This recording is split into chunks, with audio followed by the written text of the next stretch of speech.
Well, it's Halloween, or at least it's the slot in my release schedule that falls closest to Halloween. So I'm going to talk about a haunting on the underground. And it's here, at Elephant and Castle. Now, Elephant and Castle is an old station. It's actually two underground stations that were later joined together. The Northern Line part dates back to 1890, and the Bakerloo line came along in 1906. Being such an old station, it's perhaps no surprise that it's acquired at least one ghost. The ghost, or ghosts, are commonly heard rather than seen, in the form of the sound of running footsteps. These have been heard in the passages, on the stairs, and on the platforms. In fact, passers-by have even reported hearing them when the station is closed. As well as the running footsteps, sounds heard include tapping, knocking, and slamming doors. In the book Railway Ghosts by W.B. Herbert, a couple of eyewitness accounts give more details. There was a porter normally based at Blackfriars named Mr. Horton who refused to work the night shift at the Elephant, following a spooky experience. While sitting in the staff room, he heard the running footsteps, which was strange enough. But then the steps seemed to approach the room, before stopping just outside. Then he heard 2 taps on the door. Upon checking, Mr. Horton found no one there. Another porter, this one unnamed in the account, had a similar experience.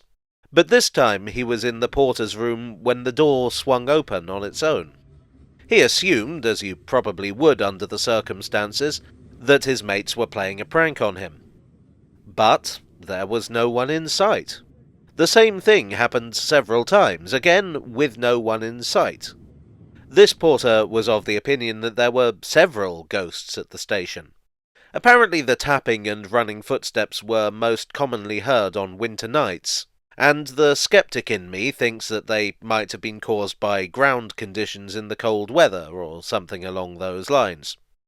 Or, of course, it could be a combination of an old station on a dark, cold night and the power of suggestion.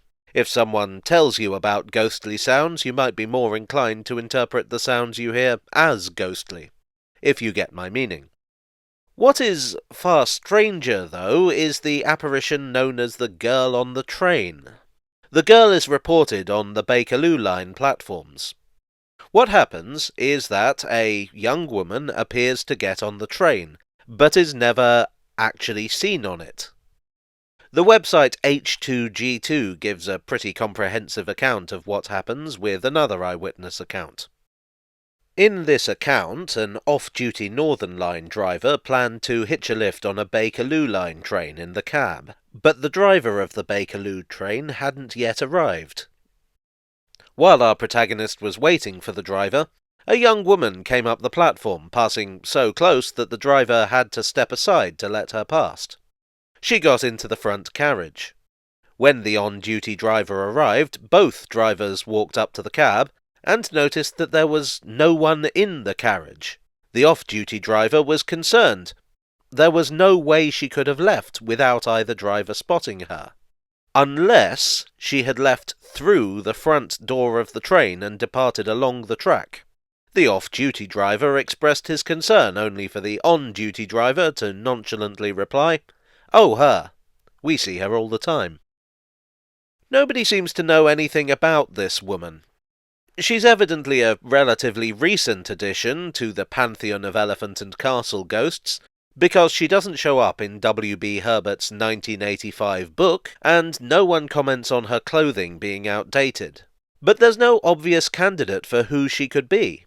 Often these ghost stories come with a specific story of an accident or a murder or other tragedy that generates the unquiet soul. But I've come across no suggestions for this one. Now, speaking personally, I'm a bit of a skeptic, but I do enjoy a ghost story. I've never seen or heard anything unusual at Elephant and Castle, or at least no more unusual than you would expect at Elephant and Castle, and no doubt there are those who would say I'm just not open-minded enough. But if you are a believer, the ghost on the train raises interesting questions. To those who see her, she looks just the same as any other passenger. So if there are such things as ghosts, how many are riding the underground every single day, with no one even realizing that their travelling companion is late in more ways than one? Well, I hope you enjoyed this eerie tale from the tube. If you did, please do leave a like and consider subscribing for more. Have you encountered any of the Elephant and Castle ghosts? Or have you encountered any other spooky happenings on the underground? Let me know in the comments section below. I would like, as ever, to thank my donors on Ko-fi and Patreon and here on YouTube for your support.